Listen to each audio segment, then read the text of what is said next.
Today we're going to continue talking about exponents, but now we are going to add on another rule, which is called the quotient rule. In case you don't remember, quotient is just a fancy word for division. So last time we talked about product rule. When we add when we multiply two exponents of the same base, we add the exponents. Product and quotient are opposites of each other, so the rules are opposites as well. When I multiplied, I added exponents. When I divide, my quotient rule says I subtract exponents, top exponent minus bottom exponent. Notice you have to have the same base. In this case, the base is both x. So our goal for today is to divide our coefficients, which might mean doing something like 4 divided by 2, which is 2, or it might be just reducing a fraction, or maybe you'll have a fraction that doesn't reduce at all. And then you'll subtract your exponents, again, with like exponents. You wouldn't do m to the fourth minus n squared or something like that. So let's take a look here. I'm going to start with my coefficients like usual, so we typically write those in front. I have 4 and I have 2. 4 divided by 2 gives me 2. So my final answer coefficient is just going to be 2. Next up, I'm going to go alphabetical like before. I have x to the third and x to the third. You can think of this one of two ways. If you think about subtracting, 3 minus 3 is x to the 0.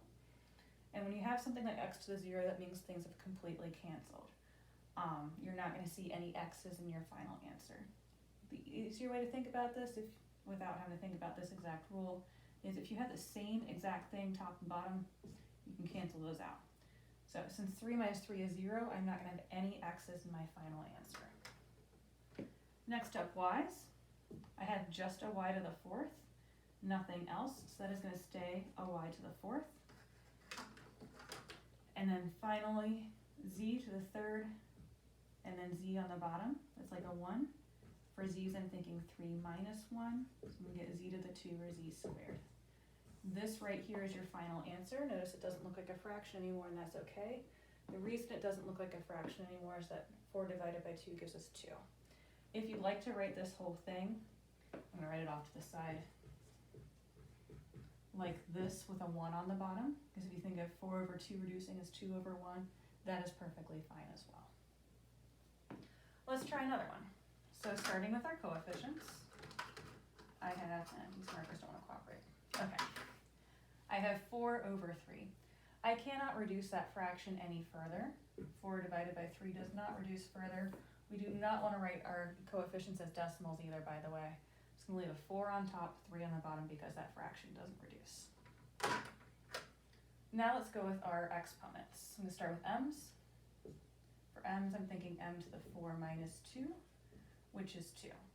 Whenever you get a positive answer for your exponents, which by the way, they all will be positive today, we'll talk about negatives another time, that means that that exponent's going to go in the top of your fraction if you're left with something in the denominator. So I get m squared. For my next one, I'm going to go p's. I have 3 and then a hidden 1. 3 minus 1 is going to be p squared. That also goes in the top of the fraction. Same thing with q's. 4 minus 2, I get 2, or q squared, also in the top of the fraction. So it is okay to end up with a final, this is your final answer. It is okay to end up with a final answer that looks like a fraction. You're going to run into that if you have a coefficient that doesn't reduce situation. So this right here, final answer. Now these next two look a little different. They combine our product rule and our quotient rule. There's technically more than one way you could go about doing these, but I think the easiest, most straightforward way is to start with anything that can be simplified in either the top or the bottom of the fraction, numerator or denominator. I have some product rule stuff to take care of in this one, in the denominator, so I'm going to start in the denominator here. Likewise with this problem, I have product rule stuff I need to take care of in the numerator, so I'll do numerator first here. So let's just dive right in. When I go to simplify this, I'm going to leave the top of the fraction, the numerator, the same, because I am not messing with that yet. I'm going to start by simplifying my denominator. Using my product rule, 2 times negative 4 is negative 8. And then I only have one of each variable, so nothing really changes about them. I have a, I have b squared, I have c. You could have kept them in the order they were in, however, I decided to write them in alphabetical order because it's going to make the next step of simplifying easier. We know we're not done yet because we still have more than one of each variable. We only want to see each variable once in our final answer. So then let's continue doing what we've been doing. Let's start with our coefficients. I have 3 divided by -8 or 3 over -8. That doesn't reduce, so in my final answer, I'm going to have a 3 and an 8.